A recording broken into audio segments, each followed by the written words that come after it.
Ser enterrado vivo, com certeza é um dos medos mais aterrorizantes de qualquer pessoa.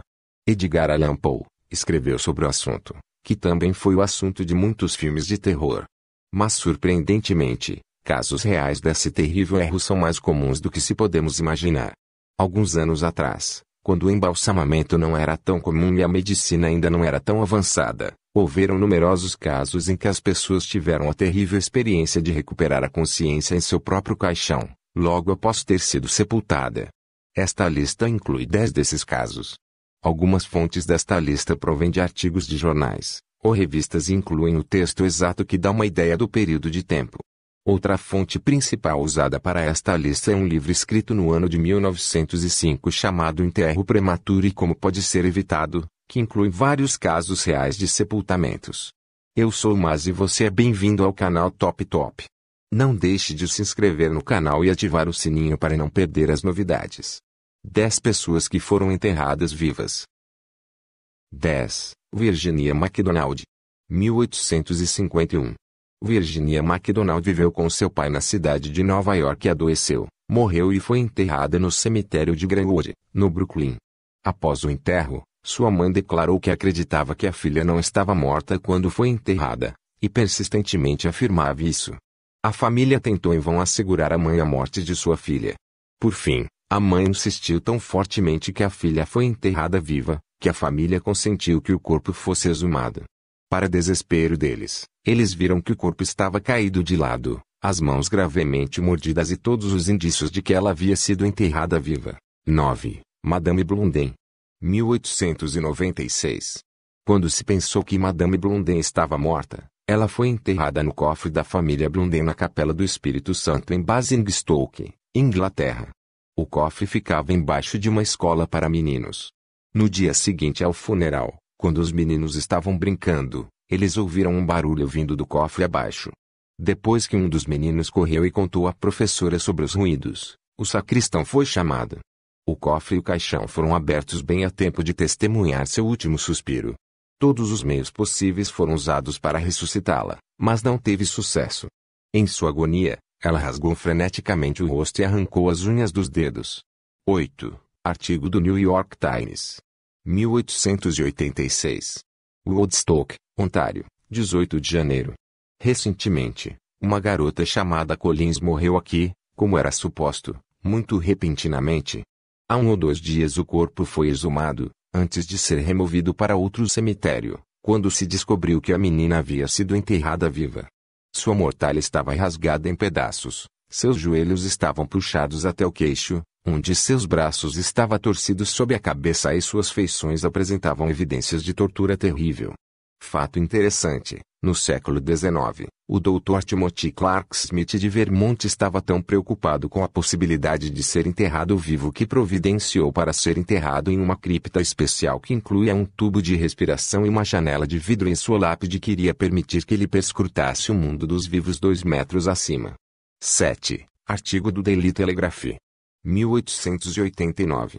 Grenoble, 18 de janeiro.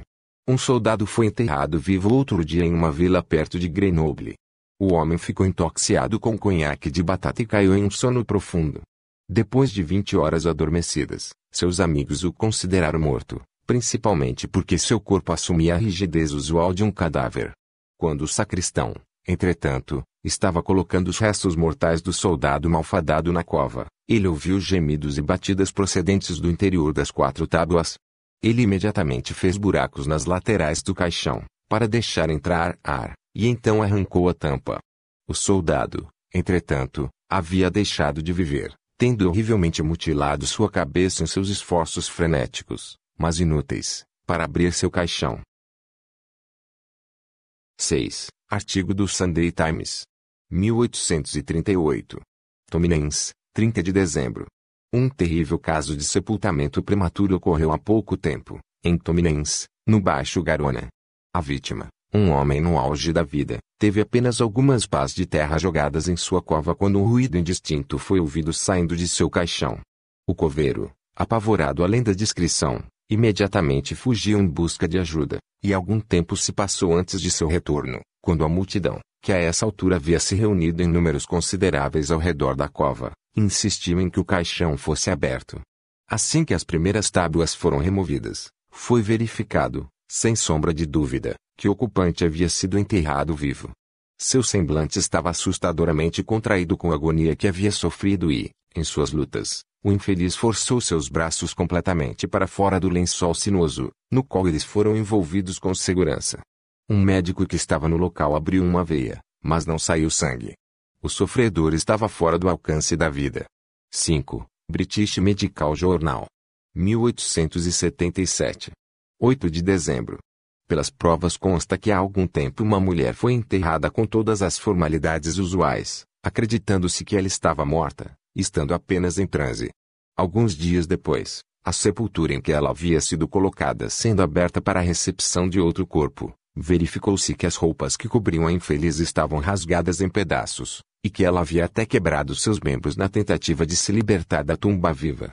O tribunal, depois de ouvir o caso, condenou o médico que havia assinado a certidão de óbito, e o prefeito que autorizou o sepultamento, cada um a 3 meses de prisão por homicídio culposo.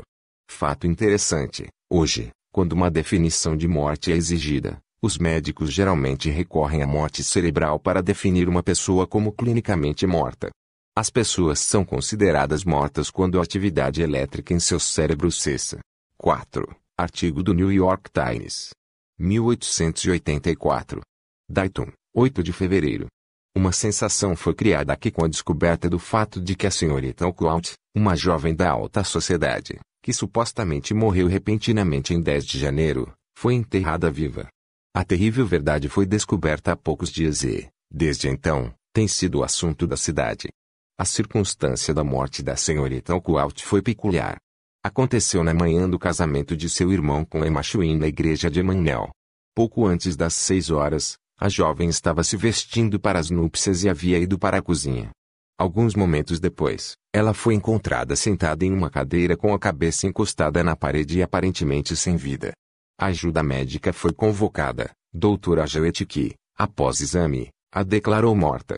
A missa estava sendo lida na época na igreja de Emanuel e achou-se melhor continuar, e o casamento foi realizado nas trevas. O exame mostrou que Ana era de temperamento difícil, nervosa e afetada com palpitações do coração. Doutora Jewett achava que essa era a causa de sua suposta morte. No dia seguinte, a senhora foi sepultada na floresta. Os amigos de Miss Oakwood não conseguiram esquecer a terrível impressão e várias senhoras observaram que os seus olhos tinham uma cor extraordinariamente natural e não conseguiam acreditar na ideia de que ela estava morta.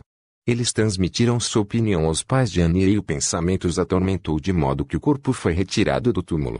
Afirmou-se que, quando o caixão foi aberto, foi descoberto que o suposto corpo inanimado estava virado para o lado direito. O cabelo tinha sido arrancado aos punhados e a carne arrancada dos dedos. 3. Marie Nora Best. 1871. Marie Nora Best, de 17 anos, era filha adotiva da senhora Murichel. Marie foi declarada morta devido ao cólera e sepultada no túmulo da família em um antigo cemitério francês em Calcutá. O cirurgião que a declarou morta era um homem que teria se beneficiado com sua morte e tentado matar sua mãe adotiva. Antes de Marie morrer, sua mãe adotiva fugiu para a Inglaterra após o segundo atentado contra sua vida e deixou Marie para trás. Marie foi colocada em um caixão de pinho fechado com pregos. 10 anos depois, em 1881, o túmulo foi aberto para receber o corpo do irmão de Marie. Ao entrar no túmulo, o assistente do agente funerário encontrou a tampa do caixão de Marie no chão. A posição de seu esqueleto estava metade dentro e metade fora do caixão. Aparentemente, depois de ser sepultada, Marie acordou do transe e lutou violentamente até conseguir forçar a tampa do caixão. Supõe-se que depois de abrir seu caixão, ela desmaiou com a tensão e, ao cair para frente sobre a borda do caixão, bateu com a cabeça na prateleira de alvenaria e acabou morrendo ali. Acredita-se que o cirurgião envenenou a menina e certificou sua morte. 2. A esposa de Charles Boger. 1893. O agricultor Charles Boger vivia com sua esposa na Pensilvânia quando, em julho de 1893, sua amada morreu repentinamente. A morte foi confirmada por uma equipe médica, e o corpo da mulher sepultado normalmente. Depois de alguns dias, Um amigo de Charles o contou que sua esposa já tinha tido episódios de histeria e que, possivelmente, não estava morta de verdade quando a equipe médica tinha assinado seu atestado de óbito. A informação, obviamente, assombrou Charles por muito tempo até que ele decidiu exumar o corpo da companheira. Ao abrir o caixão da esposa, Charles teve uma surpresa chocante: o corpo dela estava virado para baixo. A roupa com a qual tinha sido enterrada estava inteira rasgada e o vidro da tampa do caixão estava estilhaçado. A pele da mulher estava ensanguentada e arranhada. Depois da descoberta chocante, ninguém mais teve notícias de Charles. 1. Madame Bobin. 1901. Em 1901, uma grávida Madame Bobin chegou a bordo de um navio da África Ocidental, e parecia estar com febre amarela. Ela foi então transferida para um hospital para pessoas afetadas por doenças contagiosas. Lá ela piorou e aparentemente morreu e foi enterrada. Uma enfermeira disse mais tarde ter notado que o corpo não estava frio, e que havia tremores nos músculos do abdômen e expressou a opinião de que ela poderia ter sido enterrada prematuramente. Depois que isso foi relatado ao pai de Madame Bobin, ele mandou exumar o corpo. Eles ficaram horrorizados ao descobrir que um bebê havia nascido e morrido com Madame Bobin no caixão. Uma autópsia mostrou que Madame Bobin não havia contraído febre amarela e morrer asfixiada no caixão. Um processo contra as autoridades de saúde resultou em 8.000 libras, o equivalente a R$55 mil de indenização contra eles. O que você achou destas histórias? Conhece alguma do tipo? Deixa seu comentário aqui. Bom, eu vou ficando por aqui. Não esquece de se inscrever no canal, para não perder as atualizações. Tem vídeo novo toda semana. Até lá.